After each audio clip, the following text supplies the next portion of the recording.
What are you doing this with Thoughts Count Anywhere? Live from the WWDBTV studios. It's right taken here a in while Vegas. it's taken a while to get to Saturday. This week seemed to have dragged ass the whole time. Oh, yeah. Lot of fucking news come out of it, especially on the TV side. But we're here. Let's talk about it. Let's get on to Monday Night Raw, which Yeah. some people were saying was the worst Monday Night Raw of all time. It definitely wasn't a very good Raw, to say the least. Like, you would have thought with the 1 year anniversary of being on Netflix, they would have made a bigger deal of it. But it was really, I mean, the only thing special was the damn Stranger Things tie-in, and everybody complained about that. True. It's one of those things when you have those tie-in shows, like it either goes really good or it goes really bad, and Monday was an example of it being really bad.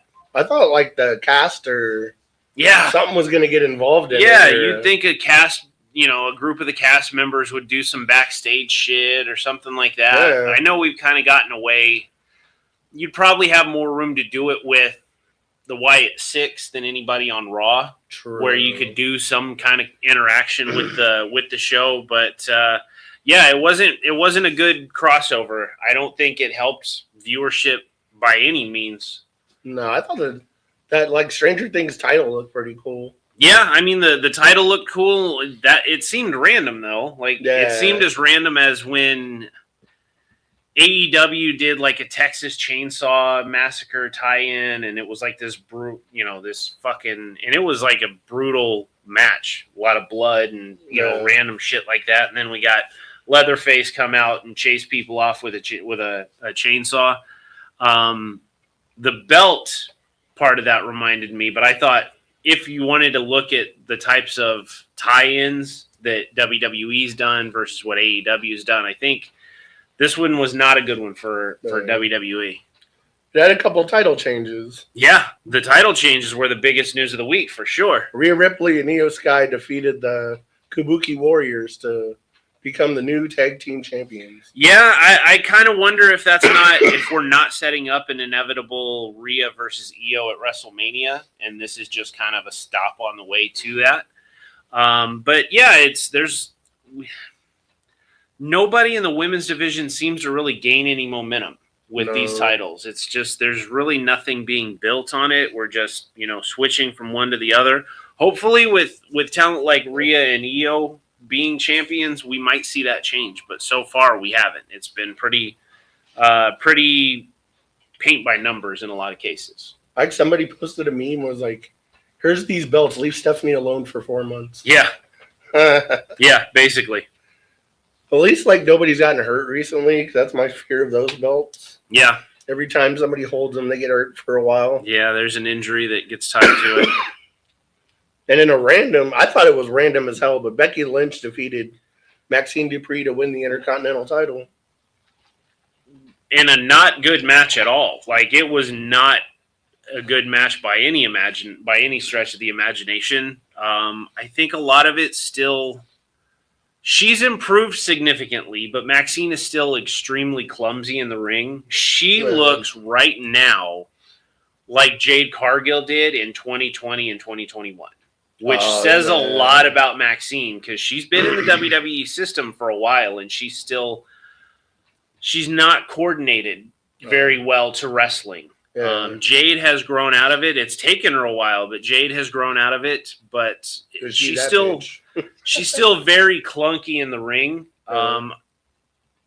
It's an athleticism thing. She's got a good personality. The title change from the very start. It felt like, okay, I guess we're going to get a Becky Lynch versus AJ Lee match, a singles match, so we want to take the title off of her. Yeah. But now that we've put the title back on, are we just going to build towards Becky versus AJ at WrestleMania and do the title change there? Probably. Because that's what it reads like to me. And at that point, you honestly could have done without switching the title onto Maxine anyways. Because, we got 3 weeks of those vignettes of her training in the dungeon with Natty. For what? She's already lost the title again. Yeah, it's crazy. Yeah. And the finish of the match looked bad. Like, Becky hooks the ropes, and Maxine is just laying there watching the referee count. Yeah. Like, it didn't feel like it, or didn't seem to the eye, it didn't seem like she was making a lot of effort to try to struggle to kick out. So it looked really bad when you watched it back.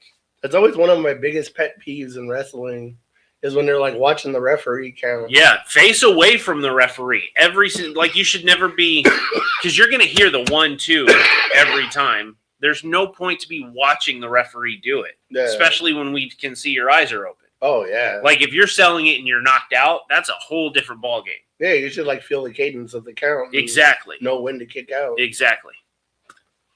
Raquel Rodriguez attacked Stephanie Vacour. Yeah. Stephanie came out with a boot on. I don't know if it was for show or... Yeah, I don't know. She actually has an injury? No, she does have an injury. She posted something she was at the Performance Center, and I'm assuming it was her heel or her ankle is fucking toast. Like, it looks bad. They were doing, like, red light therapy on it. So hopefully it's nothing major, maybe just like a sprain or a high sprain or something like that she'll be back from. I like that we're pushing Raquel. She's one of those she's got a good look. She's a solid performer in the ring. And she's one of the few women that has actual size in the division. Like, she's got some power to her. She's got height over a fucking 90% of the women's roster. So it's definitely a good position to put her in. I'm glad she started taking Kevin Nash's advice about. Yes, she's working to her height. Yeah, that's one of those things that I wish more young talent would do. Like, there are a lot of people in AEW that I wish would work to their height. Oh yeah. There's no need for you to be flying over the top rope when you're almost 7 foot tall. True. There's zero fucking reason to be doing that. Is it cool? 100%. It looks great.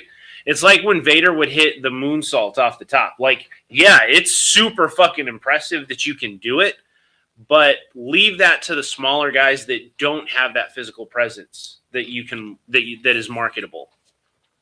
Very true. Or if you're going to do shit like that, break it out at, on the special moments, the WrestleManias, the Brock Lesnar shooting star. Yeah. Don't do that again. But yeah, I mean, there are a lot of talent that have height and size on them that I wish would work to their size. Yeah. Whether it's Brian Cage, as fucking jacked as he is, he's another guy I don't like seeing him fly around. I like seeing him fucking jackhammer, the high intensity power moves out of a guy like that. Like, he doesn't need that extra shit. He doesn't need to think he's Rey Mysterio. Yeah. He could just do the dominant stuff and he'd be like, God damn. Yeah. Like, fucking, like, that right there. I think he would be more marketable in AEW as a world champion doing that than he is what he's capable of doing. Yeah. Like, we saw him do the wildest shit in TNA, so he has slowed it down. Yeah. If he would slow it down a little more and let the smaller AEW roster bounce off of him like fucking bullets off of Superman, the guy's he's got world champion just in the look. Oh, yeah. He's definitely got the look to be a star in any place. Any company, yeah. Izzy Dame won the women's North American Championship. And that's the one that just, like, why? Like, if we needed to rush the title off of Thea, Izzy lost a match to Tatum earlier in the night. Yeah. And then she goes and she just wins the Open Invitational. Like, there was no method to that. If you were going to do something where you had to get the title off of Thea so that you could get it onto Izzy, which we know that was inevitably the plan, was to make Izzy champion, it would have made more sense to, okay, well, we're going to throw out the Blake Monroe versus Thea match because Blake lost her shit. We've got Izzy versus Tatum. I'm going to plug Thea in there. Like, that makes more sense, too, because then you can just steal a victory in a three-way, and it doesn't hurt anybody. Like, Izzy lost a match, yet she pinned the champion.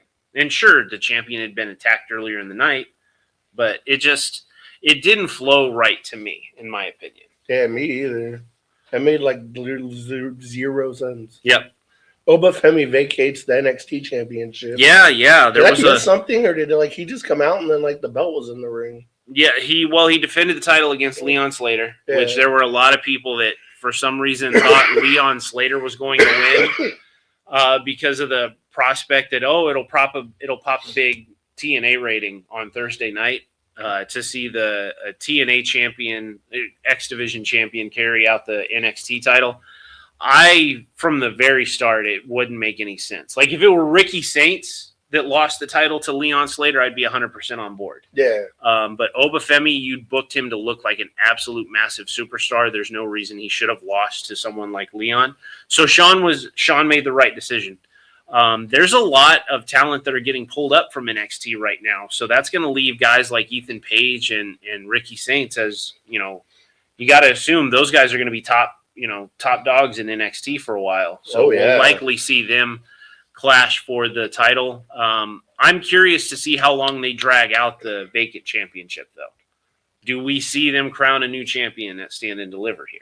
Honestly, they couldn't drag it on that long. It would be.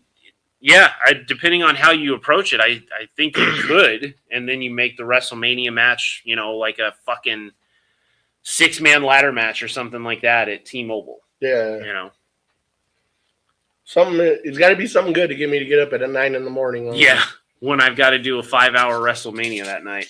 Yep.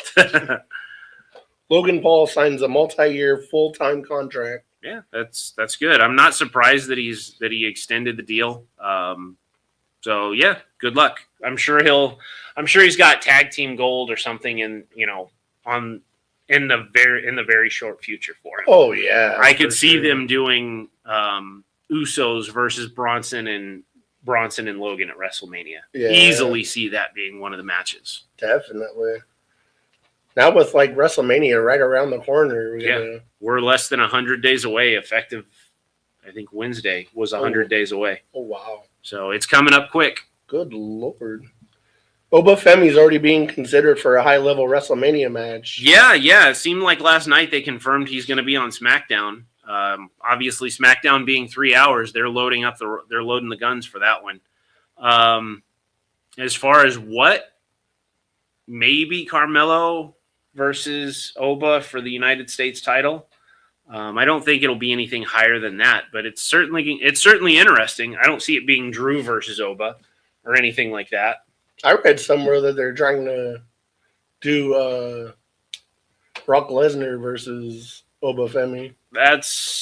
If you're not going to do Brock Lesnar versus Braun, or you're not going to do Brock Lesnar versus Gunther at WrestleMania, I guess that's probably the not a bad one to go with. Yeah.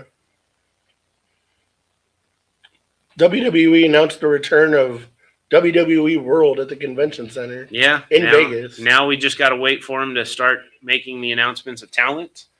We got quite a few WrestleCon talent announced this week. So WrestleCon's already kicking off, and World, I'm sure probably by February we'll start having some announcements. I hope we get like Triple H.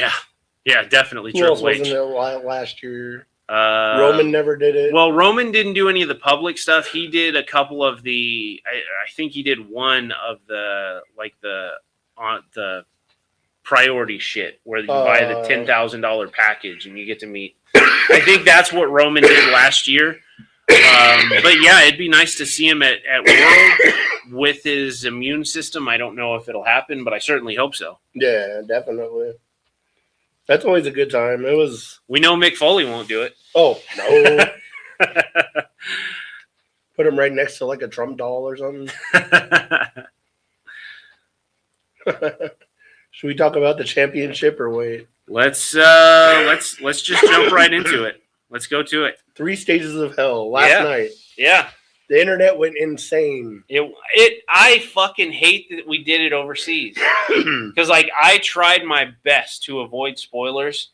I stopped checking in on social media. On Instagram, I have one where I do not follow anything wrestling. And yet it still fucking bled over onto it. Oh, Jesus. So it was spoiled for me at 1 p.m. Oh, wow. Which I got to be honest, probably had it not, I don't and I didn't know what happened, I don't know that I would have watched SmackDown. So while I'm complaining about, the moment was ruined, I intended on at least watching the main event. Yeah. At the very least, if nothing else on the show. But I figured, what the hell, after seeing that. So yeah, definitely. But not only was it a good match, the pacing of it was solid. We got the big return, and we got the title change, and we were still left with who did it. Yep. When obviously speaking about the returning Jacob Fatu yesterday at SmackDown, he attacked Cody and he attacked Drew. Yep. So I think we'll probably get a couple of weeks of who did it. It'll be back and forth between the two. Hopefully it ends up being Cody Rhodes, but I have a feeling probably not. Yeah, I'm pretty sure it was Drew. Yeah. And Cody getting in the middle of it just happened to exactly cost him the WWE Championship. Yeah. But it was funny watching all the reaction videos and everything else, and it was like, finally it happened. Yeah. God, we started the Cody versus Drew stuff all the way back in September for Mid-Palooza. Yeah. And we're finally paying it off. About time. The question becomes, though, do we keep Cody out of the title picture going into WrestleMania? That's where it's like, I don't know. I'm not sure what the plan is. The main event, the title picture, is now in flux because I think we all expected it to be Cody Roman on one side and Punk Seth maybe on the Raw side. Even with the hope that Braun would have won on Monday, obviously didn't happen. So I mean, the title picture, the WWE and the World Heavyweight title picture is completely up in the air right now as to what to expect. I'm sure by Royal Rumble we'll have a better idea, but right now, good luck pinning that one. I don't see Cody winning like 3 of the last 4 Royal Rumbles. Right, but maybe the Elimination Chamber. Could be. But then again, do you really do Drew versus Cody at WrestleMania after doing it for the last 4 months? Yeah. That's and at that point, why didn't you just have somebody, presumptively, why didn't you just have Cody beat Drew and then you end up with Cody versus Roman? Like, say we go back to that because that's what it felt like was the plan. Yeah. Why didn't you just have Cody beat Drew and then defend it against Roman at Mania? Why did we have to do that little bump? And I hope the Drew run is not just a transitional title run. Better not be. I hope it's fucking not. That is I will have more of an issue with that than anything else. If Drew just gets stuck with a transitional title run to tide things over between the Royal Rumble and Elimination Chamber. Yeah. I hope he gets a decent run out of it. Yep. But I've already heard like the Cody will be the defending champion by the time WrestleMania gets here. And it's very, very possible. They could just do it at Elimination Chamber where they do it one more time. Very true. But it is kind of weird that they already announced like a Fatal 4 or like a tournament for like the Royal Rumble main event. And they did it before the main event. Like if you put Cody versus Drew in the middle of the show instead of at the end of the show and you had that match and then you announced the tournament, then it makes a little bit more sense. But the fact, and if I hadn't known about the spoiler, just them making that announcement before the main event, I would assume, Cody's going to retain. Yeah. So it's weird the way that paced out. Definitely. Now Cody ain't involved in that tournament. Yeah. So we know he's not getting the immediate rematch at the Rumble. So that means he's either got to win the Royal Rumble or the get Chamber. to Elimination Chamber. Yeah. Or something happens between those 2 points where Drew gets Drew wants another shot at Cody. Yeah. Who knows? That's crazy. Yeah. We'll see what happens. Yeah. Jade Cargill confronts debuting Jordan Grace. Yeah. Yeah. We could do without Jordan Grace on SmackDown. I mean, she kind of runs into the same issue when she goes to SmackDown as Oba does, leaving NXT and going to the main roster. Like, sure, she was bigger than Blake Monroe and Thea Hale and Tatum Paxley and all of these women down in NXT. But when you get her to the main roster, she's got Jade Cargill. She's got Charlotte Flair. Becky Lynch is, she's not more imposing than Becky Lynch or AJ Lee or anybody like that. Tiffany Stratton. The only person that she absolutely has any kind of definitive size advantage over is like Alexa Bliss. Yeah. That's it. Pretty much.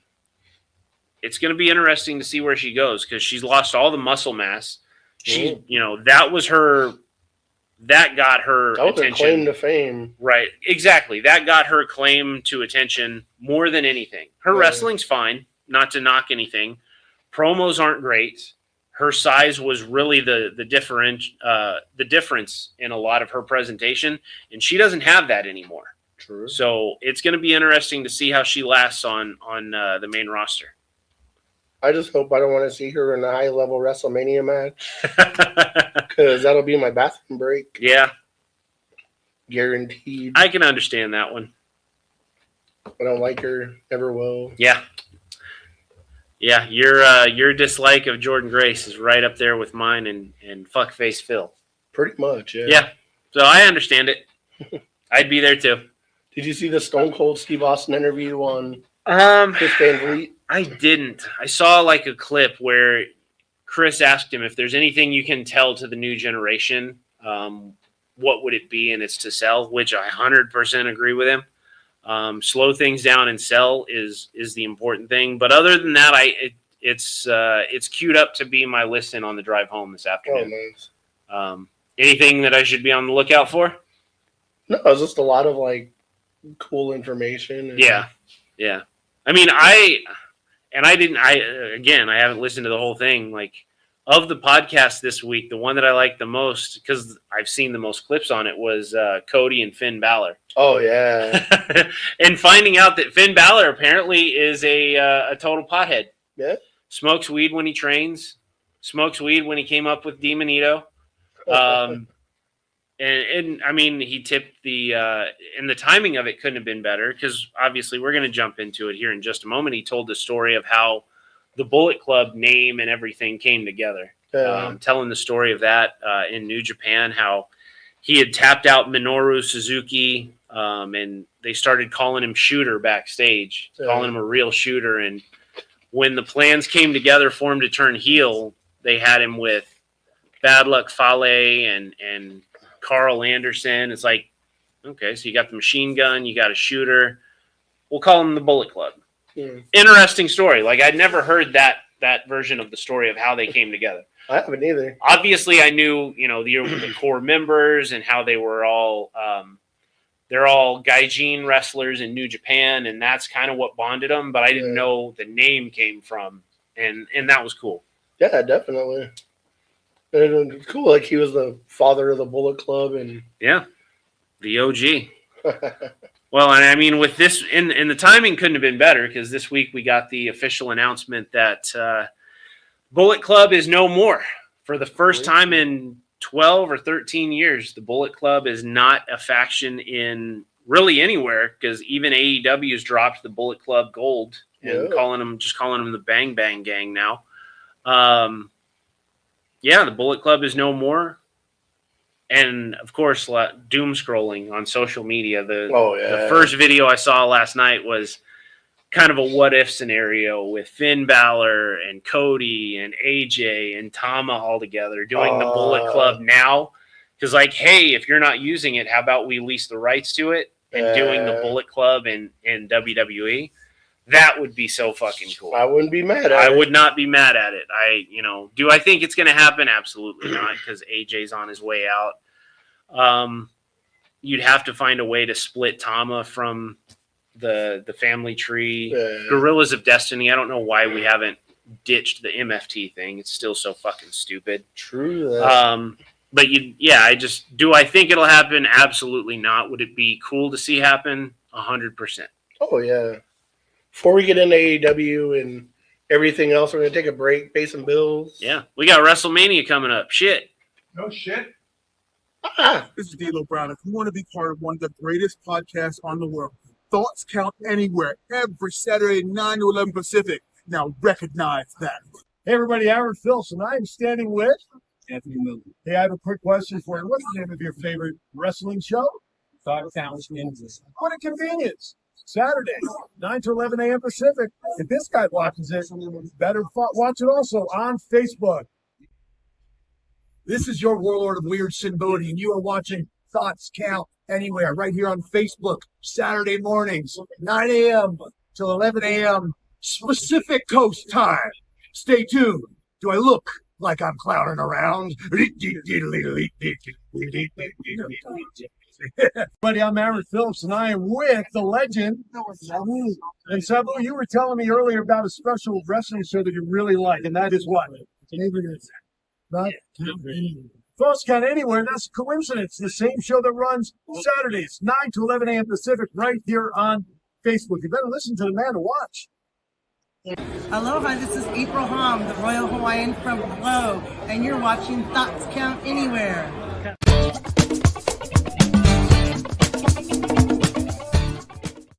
And we're back. Yeah, we had to pay some bills for WrestleMania, but of course, how could we forget? Just this week, it was announced that AEW is returning to Las Vegas. It's about time. Yeah, we were running up to the year mark. We speculated whether or not they would run Double or Nothing here in Vegas after WrestleMania. We got our answer this week because of February 4th at the Palms Casino.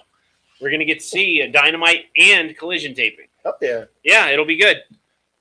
And they advertised some good names to start it, too. Yeah, I mean, we got Mox, Swerve.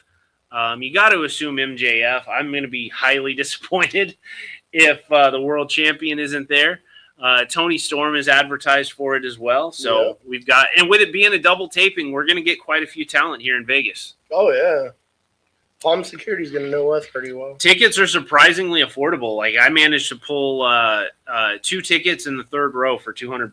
Hell yeah. I can't even get to parking at fucking WrestleMania for $200. Jesus. Like, the way that shit's running up already, forget it.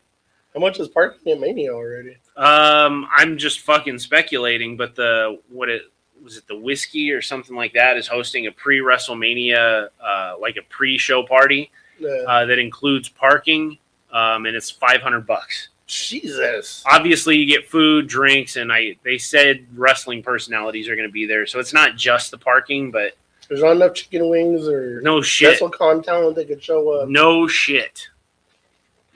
They can make that make sense. Yeah.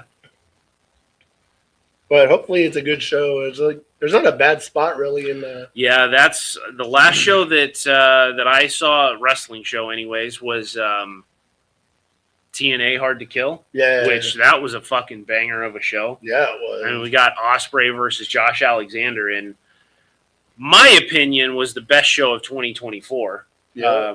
The best match of 2024 throughout the entire year. But yeah, I expect the Dynamite and Collision tapings to be really solid action too. Hell yeah, that's going to be a great show. They've boosted up their roster this week with the addition of Jake Something leaving TNA, which he'd been gone for a little while. It's not like he left, like he was on TV 2 weeks ago and is now debuting in AEW this week as the newest member of the Don Callis family. Obviously, he wasn't the only member of the Don Callis family added this week, as we also saw. Apparently, all of the Andrade versus WWE no competition clause has at least either expired or it was thrown out entirely.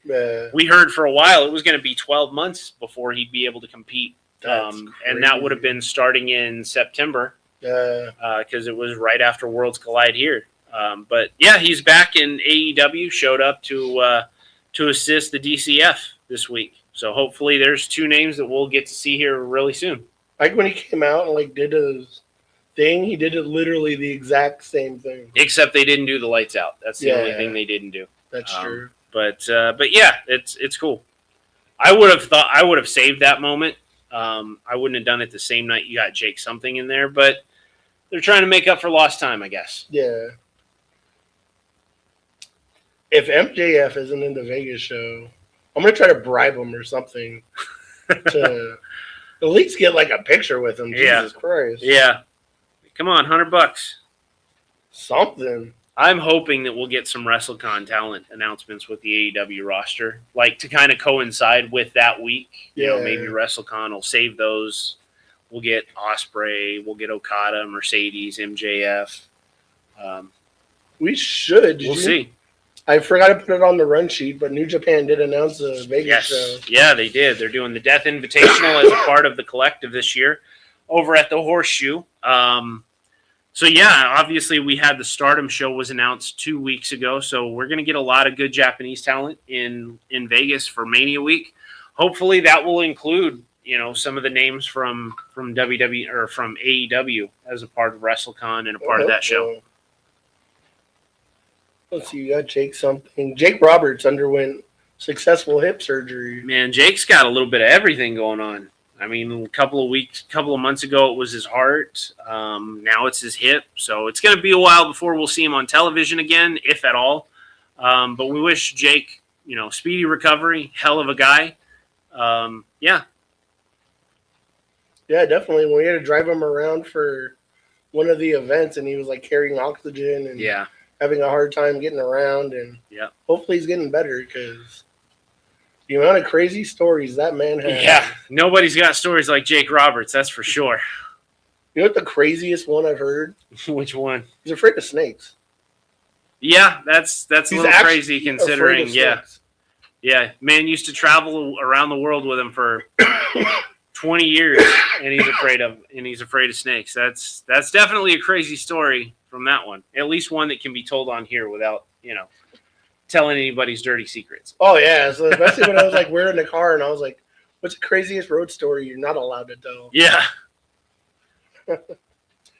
Bryan Danielson did an interview, and he still says he is rotten at AEW commentary. I disagree, man. Bryan on commentary has been solid. He's got good people to work with between Excalibur and Tony Schiavone. They feed stuff to him, asking him for the performer's perspective.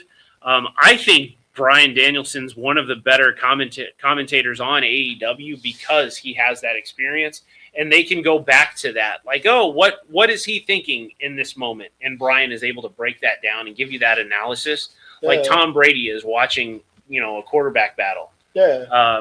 So I disagree. Bryan's a humble guy. Like, he's not going to come out and say, "Yeah, I'm the best announcer in pro wrestling or best commentator in pro wrestling." He'll never do that. He's not going to come out like CM Punk. Yeah, exactly. The best in the ring, the best in this microphone. Yeah, he's never going to do that. He's going to be humble and modest about it, and he's going to put over everybody but himself. But I, as a fan, I really enjoy Bryan on commentary. Me too.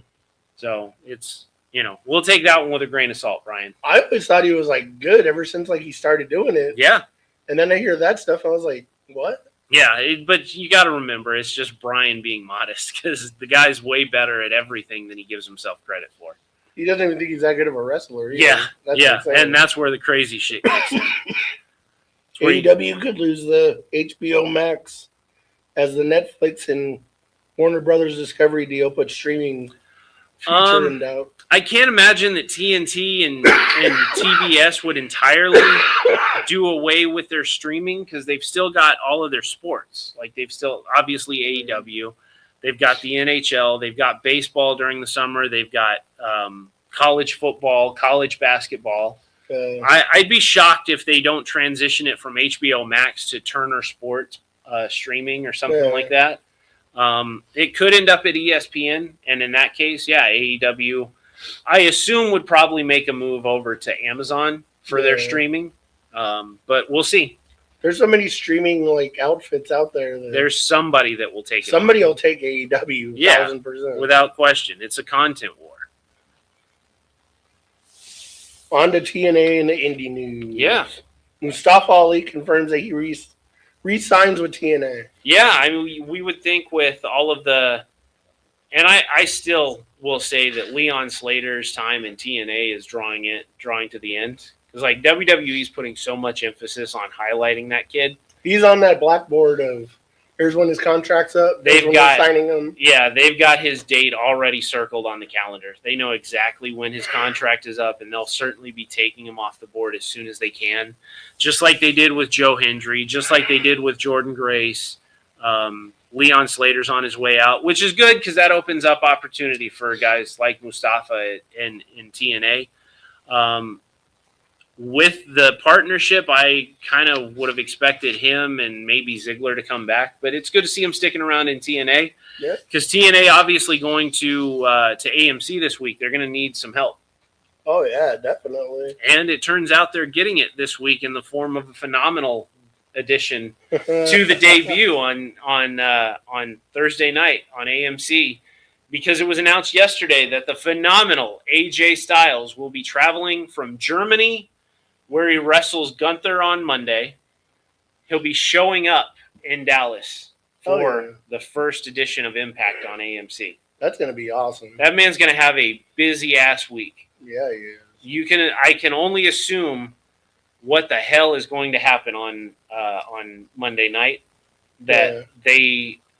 You got to think they're not going to beat the piss out of him, but I hope we see AJ set something up on this so that later on, a couple months down the line, we can call back to it and get an AJ Styles and TNA match before he retires. Oh, definitely. We better.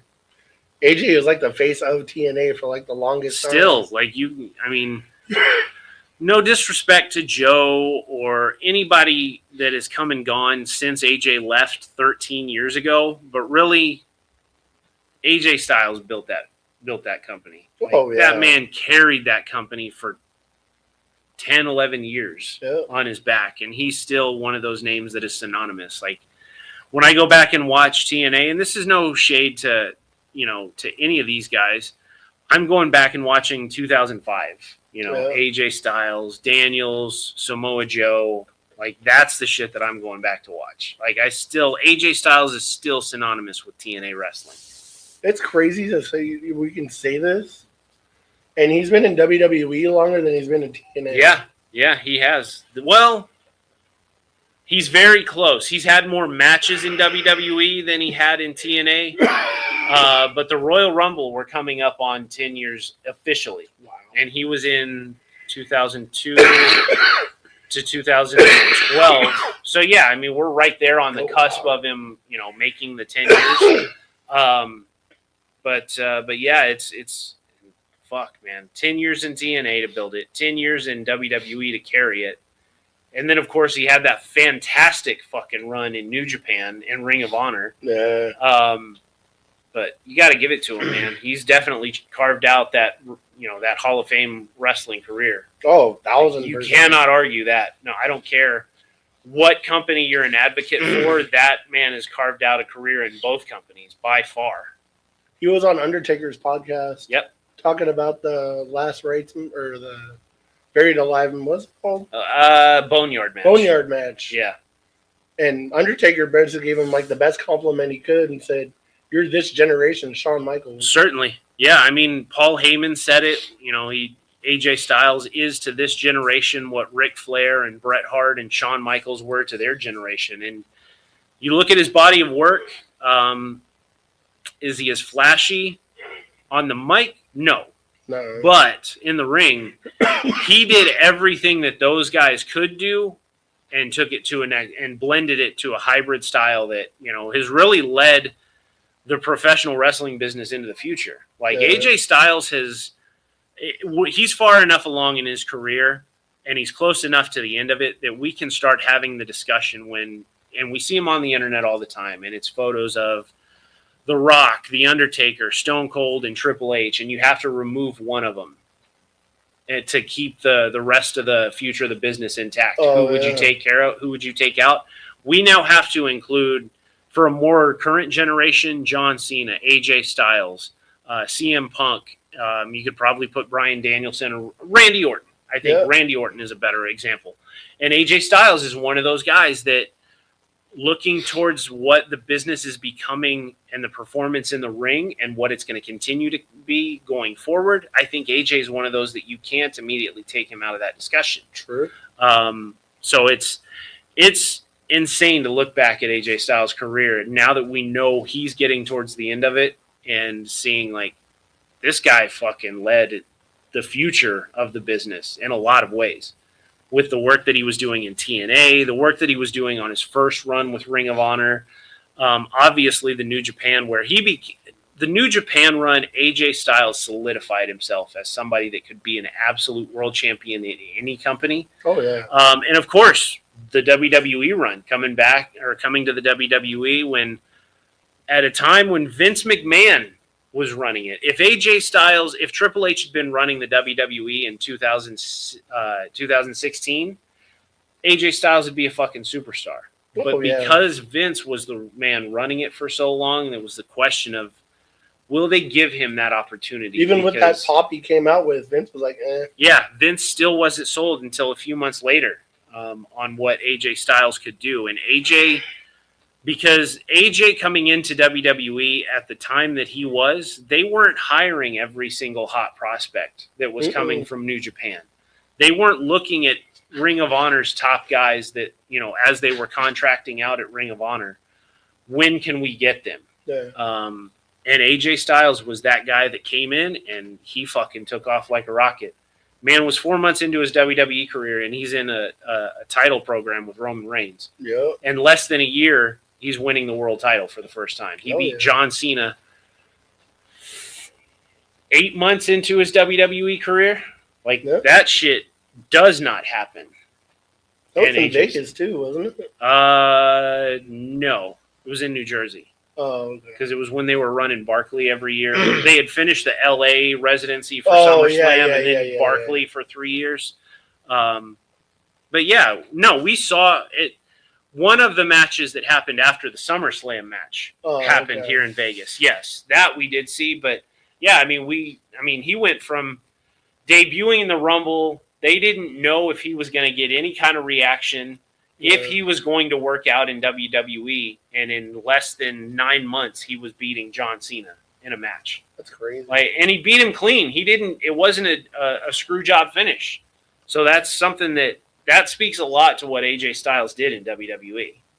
Yeah, that guy's a freaking menace around he got eyes on him on what he could do in very quick fashion and made the absolute most of it. Oh yeah, it went from what's this guy gonna do to he can go toe to toe with. Yeah, we can put him in there with anybody. everybody. The match that he had with Brock Lesnar is one of the best matches Brock Lesnar's ever had, bar none. Yeah. And he had some bangers with Benoit, some incredible shit with Angle. Obviously the Undertaker saga, but AJ looked like a fucking champ in that one with Brock. I remember when Shane McMahon came back and they were he goes, "Oh, I want AJ Styles because AJ Styles can pull a broom out of a closet and have a good match with it. Fucking do something impressive with anybody." Even the Jinder Mahal match, and a lot of people will shit on Jinder, but Jinder versus AJ in Manchester, I think, is where they did the title change. Yeah. Best match of Jinder Mahal's career, period, bar none. And it was AJ Styles that was able to get him there. It's AJ Styles and give people a lot of wear. Yeah. Yeah, he's gotten everybody. He makes everybody look like freaking absolute superstars. I did see something pretty interesting. I forgot to put on the run sheet too. Yeah, let's get into it. Matt Hardy was doing his podcast and basically said at WrestleMania it should be the Hardys versus the Usos versus the New Day in a generational tag team match. That now people are saying they want to see TLC. Yeah, fuck that. You're not getting TLC out of a Hardys on WrestleMania. No. It's not. They're not going to do that. They won't. They wouldn't do that to the Hardys. I could see Hardys versus New Day at WrestleMania.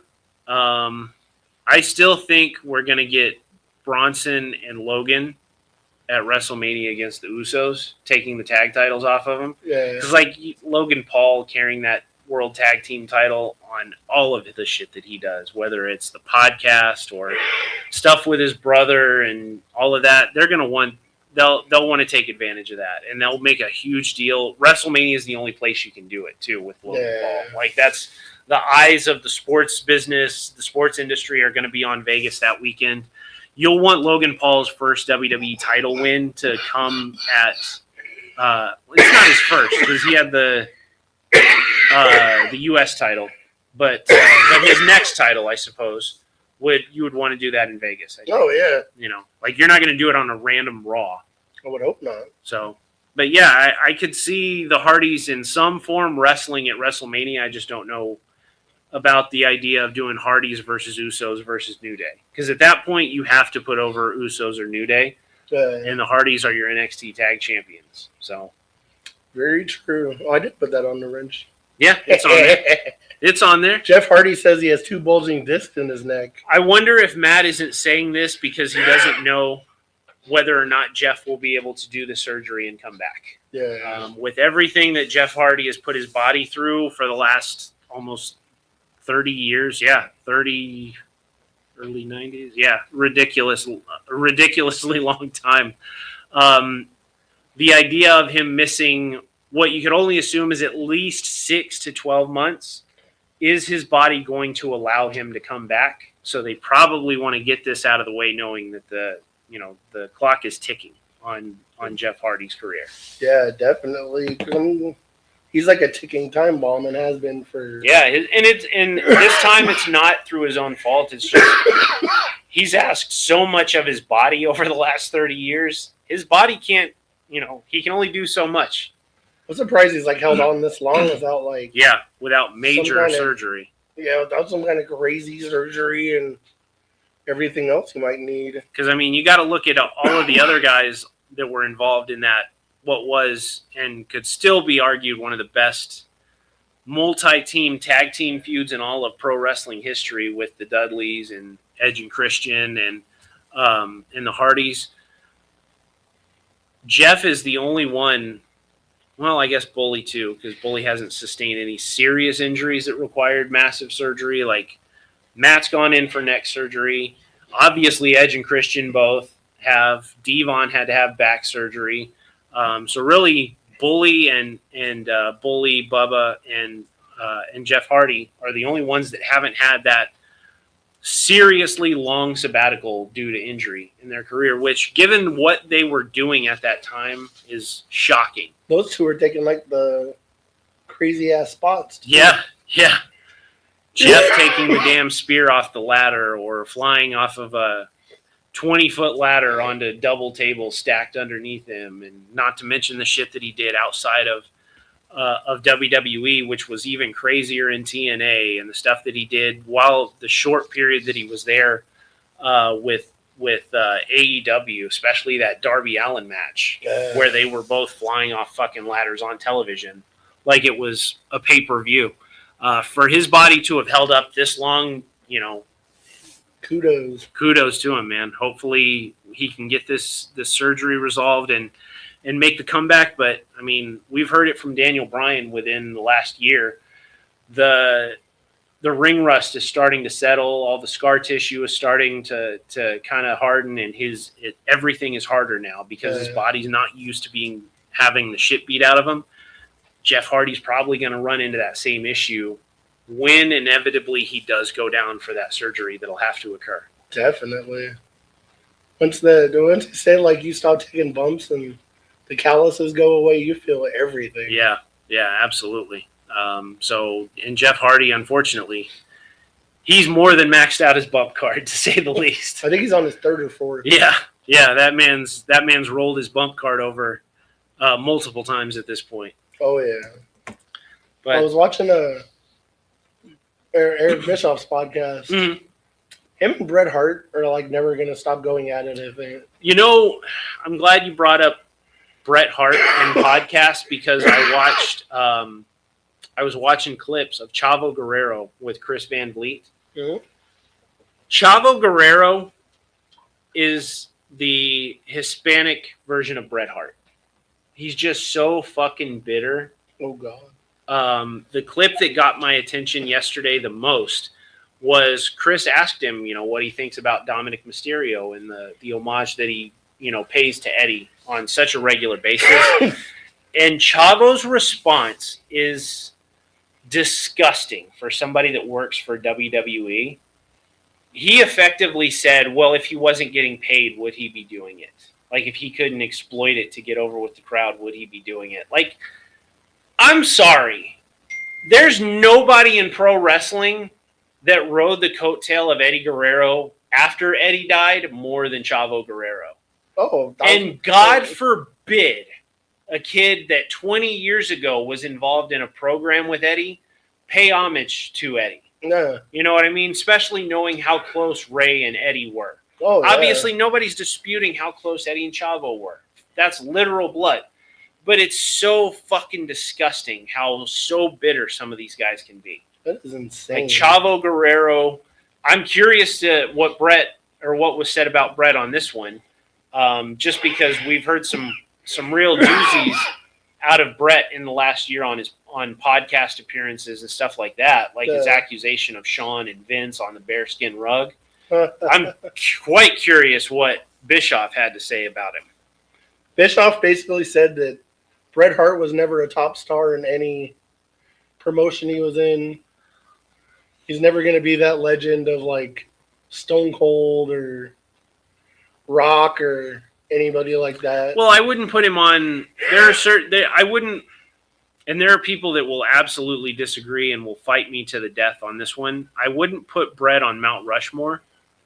I would reserve that for Hogan, for Rock, for Cena, for obviously Austin. How the fuck did I forget Austin on there?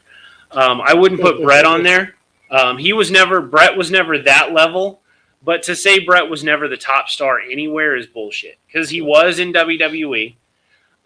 You wouldn't have paid, Eric Bischoff would not have paid Bret Hart $3 million a year if he didn't see that Bret Hart had the potential to be the biggest star in WCW. That's a load of bullshit. And Eric Bischoff is full of shit too. Eric is one of those guys that just old grifters that time and the business have forgotten, and their podcasts are their ways of remaining relevant. Eric says a lot of bullshit too. He's the exact fucking same. Oh yeah, him and AEW were. Well, him, and not even specifically the AEW shit. Like the way he talks about guys outside of basically the Conrad Thompson scope. Like he doesn't shit on Jeff Jarrett the way he shits on Bret Hart. True. And Bret Hart is 10 times the superstar Jeff Jarrett was. He doesn't shit on Jim Ross the way he shits on, he'll take shots at Tony Schiavone and other announcers and shit like that. But Eric Bischoff is very much, make no mistake, he talks shit about Tony Khan and AEW because he's bitter he didn't get that contract when he thought he would, and when Cody was gone, there was nobody to vouch for him. Eric Bischoff is no better than Bret Hart when he talks about, Bret's sour grapes and he's dealing with this. And he's not wrong, but Eric Bischoff is the same way. True. 100% the same way. Since we didn't talk about it in the beginning of the show, Braun Breaker didn't win the WWE World Championship. Do you think they hold on until WrestleMania? I hope they do. I hope we see it at WrestleMania. Just like we talked about, you wouldn't put a title on Logan Paul without the eyes of the sports world on it. I hope the same story is kept for Braun Breaker. And hey, have him run through the Royal Rumble and chuck motherfuckers left and right, and you'll get him there. Oh, yeah. Guy's already super over. I don't know if they want to wait to put the title on him until he's a babyface again, but I would hope we're going to run this heel thing as far as we can. At least another 9 months. You know what I mean? 9-10 months before we would even consider turning him babyface. I had high hopes that that they were going to do it on Raw. I was just wrong in what title they were switching. Didn't think for a fucking second that Drew was going to walk out as world champion. I thought it would be Braun walking out as world champion. Yeah. And we didn't get Braun, we got Drew. So it was the exact opposite of what I called, which I guess is, don't ask me for my picks this weekend in the playoffs because you'll lose some money here. It's kind of crazy. I saw another report saying there was 2 people backstage that were fighting to make Drew McIntyre champion. Yeah. And that was Drew McIntyre and Cody Rhodes. Well, I mean, Drew McIntyre, we said it last week, Drew McIntyre deserved a world title run of absolute substance. Hopefully that's why, going back, hopefully this isn't just a transitional where, we're going to take it off of Cody because we need some star power in the Royal Rumble going into Saudi Arabia because we don't have John Cena this year. And obviously if CM Punk is world champion, we can't put him in the world title pick. We can't put him in the Royal Rumble. I hope it is more than just we need bodies to fill the Rumble and we need stars to fill the Rumble, and that's why Cody lost. Hopefully it's something that leads Drew for a while. I would be surprised if Triple H wasn't and he just didn't know when to do it. Because Drew's one of those guys, you want to talk about somebody that could have left 2 years ago and taken a big money contract somewhere else and would have been without a doubt world champion in 6 months at that other company. We know who I'm talking about. It's Drew McIntyre. So it's good to see that loyalty is being rewarded with a world title. Hopefully it's a long one. I hope so. I hope he has it till at least Mania. Yeah, certainly. Get a world title, get a photo with the champ, because obviously world champs always do their photo ops. If they're scheduled for it after WrestleMania, the title change is happening. Oh, if they're scheduled, if the champion going into Mania is scheduled for it the day after Mania on the Sunday, Monday, they're retaining their title. Oh, yeah. So hopefully we'll get to see Drew on the Monday after WrestleMania with the world title and get some photos there. Shit. Obviously, this week, we cannot forget, this week, Tanahashi officially retired. Yep. 26 years in the business. Crazy. We just lost John Cena leaving the business. Now, the John Cena of New Japan is officially gone as well. That's all about stays, like pretty much the John Cena of. If it weren't for all this interpromotional bullshit politics, that is one match that I wish we could have seen. Would have been John Cena versus Tanahashi. Oh, wow. Both of them on their retirement tour. Yeah. That would have been like watching if, say, Jordan and Malone were going to retire at the same time. Yeah. You know what I mean? And you see them in the NBA Finals. True. That's what that would have felt like. Obviously, AEW had their names there. We saw Naito show up. He's been working for Pro Wrestling Noah the last year since leaving New Japan. AEW sent Okada. They sent Kenny Omega. They sent Kota Ibushi, who's up and walking, which is good without crutches. Obviously, the notable missing was Shinsuke. Would have been fantastic if Shin could have been there for Tanahashi's retirement. Just because, what was it, 15 years ago they headlined in the Tokyo Dome. True. At Wrestle Kingdom. But I mean, it was a hell of a match. I thought they were going to have Tanahashi win somehow over Okada, like they do some bullshit with Takeshita interfering and it cost Okada. Yeah. You know what I mean? Something like that AEW can carry over to their TV. But no, just like John Cena, the legends go out on their back. That's the way the business is supposed to go. That's how it's supposed to be. I don't hear everyone bitching about Tanahashi losing. It's just... I mean, and the match was fantastic. It was good. Like I don't have any complaints with how that finish happened. I thought it was going to be different. That doesn't mean what we got was bad by any means either. Yeah. So it was a hell of a match. Obviously, Bullet Club. We did touch on it briefly. Bullet Club is gone because there are contracts that are up. Yeah. This week, it was announced that Finley is apparently being courted by WWE to go to NXT, so we'll be taking him off the board. Gabe Kidd is coming up on his contract as well. Yeah. It's rumored that he's probably going to AEW. Clark Connors, Drilla Maloney, both of those guys have contracts coming up also. Yeah. So the next few months, there's a lot of talent that are on the board that we can expect to see some movement for. Definitely. I'm interested. It's been a cool week in wrestling, and Drew McIntyre is the WWE champion. Finally! It's about goddamn time. In front of a fucking crowd this time, too. Oh, yeah. Did you see the video this morning where he went back to Scotland with the belt? Yep. Well deserved. That was cool. We'll Yeah. see you guys next week. Hopefully my voice comes back. Yeah. This is whack. We'll see you there. But we'll see you then. Bye.